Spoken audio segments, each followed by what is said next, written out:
அமெரிக்க அதிபர் Donald Trump அவர்கள் வந்து ஈரானுடன் போர் வந்து தொடர்ந்துட்டு இருக்கும் சூழ்நிலை எரிசக்தியை, அதாவது பெட்ரோல், டீசல், பார்த்தீங்கன்னா கேஸ், இதெல்லாம் வந்து தட்டுப்பாடை வந்து சரி செய்வதற்காக ஒரு விஷயத்தை கொண்டு வந்திருக்காரு. அது என்ன அப்படின்னு பார்த்தீங்கன்னா ஜோன்ஸ் ஆக்ட் அப்படின்ற ஒரு ஆக்டை கொண்டு வந்திருக்காருங்க.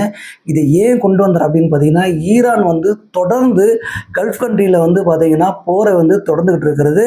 அதாவது யுஏஇ, பார்த்தீங்கன்னா சவுதி அரேபியாலாம் வந்து தாக்க ஆரம்பிச்சதுங்க. இதனால் பெட்ரோல் டீசல் தட்டுப்பாடு கண்டிப்பாக ஏற்படும். ஆல்ரெடி கேஸ் தட்டுப்பாடு ஏற்பட்டிருக்கிறது. இதற்கு வந்து மத்திய அரசும் வந்து என்ன சொல்லியிருக்காருன்னா, கேஸ் தட்டுப்பாடு ஓரளவு இருக்குது, அதை சரி செஞ்சுட்டு இருக்கோம் அப்படின்னு சொல்கிறாங்க. ஆனால் போர் தொடர்ந்து கொண்டே போனால் கண்டிப்பாக பெட்ரோல் டீசல் வந்து தட்டுப்பாடு ஏற்படும். அதை சரி செய்வதற்காக அமெரிக்க அதிபர் டொனால்ட் ட்ரம்ப் வந்து இந்த ஜோன்ஸ் ஆக்டை வந்து பார்த்தீங்கன்னா கொண்டு வந்திருக்கு அப்படின்னு சொல்கிறாரு. இது 60 நாளைக்கு வந்து அமுல்படுத்த இருக்கிற அப்படின்னு சொல்கிறாரு. இது எதுக்காக இதை சொல்கிறார் அப்படின்னு பார்த்தீங்கன்னா, அவர் அனைத்து நாடுகளுமே, அதாவது பல்வேறு நாடுகள் இருக்கும் அனைவருமே வந்து பார்த்தீங்கன்னா உங்கள் போர்க்கப்பலை கொண்டு வாங்க, நம்ம அங்கே போயிட்டு, அதாவது ஸ்ட்ரைட் ஆஃப் ஹார்மஸ், அந்த ஈரானோட எல்லை பகுதியில் வந்து நம்ம எல்லா கப்பல்களையும் நிறுத்துவோம். அங்கே வந்து ஈரானுக்கு அச்சுறுத்தலை ஏற்படுத்தி நம்ம வந்து பார்த்தீங்கன்னா நமக்கு தேவையான அனைத்தையுமே அங்கே வந்து பெற்றுக்கொள்ளலாம் அப்படின்னு சொல்கிறாங்க. அனைத்து நாடுகளுமே இதை ஒத்துக்கல. எந்த அளவுக்கு வந்து ட்ரம்ப் வந்து பிளான் பண்ணுறாருன்னு மட்டும் நீங்கள் பாருங்களேன்.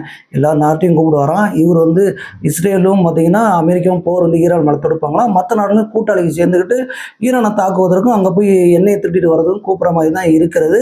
பாருங்கள் எந்த அளவுக்கு ட்ரம்ப் அவர்கள் யோசிக்கிறாரு. அங்கே போனதுக்கப்புறம் பார்த்தீங்கன்னா அங்கேருந்து நம்ம பெட்ரோல், டீசல், அதாவது கச்சானே எடுத்துட்டு வந்துடலாம் அப்படின்னு சொல்கிறாங்க. ஆனால் அனைத்து நாடுகளுமே ஒத்துக்கவே இல்லைங்க. அதுக்கப்புறம் தான் ட்ரம்ப் அவர்கள் வந்து பிளான் பிக்கே போகிறாரு. அந்த பிளான் என்னன்னு பார்த்தீங்கன்னா, நீங்கள் எங்கள்கிட்ட இருக்கிற பார்த்தீங்கன்னா கச்சா எண்ணெயை வாங்கிக்கிங்க அப்படின்னு சொல்லியிருக்காரு.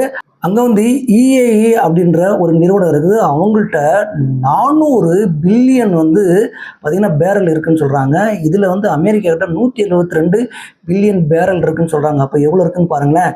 எங்கள்கிட்ட வந்து வாங்கிக்கின்னு அவர் சொல்கிறாருல்ல, அது என்ன கண்டிஷன் போட்டிருக்காரு, நீங்கள் எந்த கப்பலையும் கொண்டு வர தேவையில்ல. அப்படி கப்பலை கொண்டு வந்தீங்கனாலுமே அதில் அமெரிக்க கொடி இருக்கும். அதாவது அமெரிக்காவிலேருந்து நீங்கள் வாங்கப்பட்ட கப்பல்களாக இருக்கணும். அதில் மாலுமியும் ஓட்டுறவர் வந்து பார்த்தீங்கன்னா அமெரிக்கா சேர்ந்தவர் தான் இருக்கணும். இந்த கண்டிஷன்லாம் நீங்கள் ஒப்புக்கொண்டால் மட்டுமே நீங்கள் எங்கள்கிட்ட கச்சா எண்ணெய், பார்த்தீங்கன்னா கேஸ் சம்மந்தப்பட்ட அனைத்து எரிபொருள் சம்மந்தப்பட்ட விஷயங்கள் நீங்கள் வாங்க முடியும் அப்படின்ற கண்டிஷனை போட்டிருக்காங்க. இதுக்கு அனைத்து நாடுகளுமே என்ன சொல்ல போகிறாங்க அப்படின்றத நம்ம பொறுத்திருந்து பார்க்கலாம்.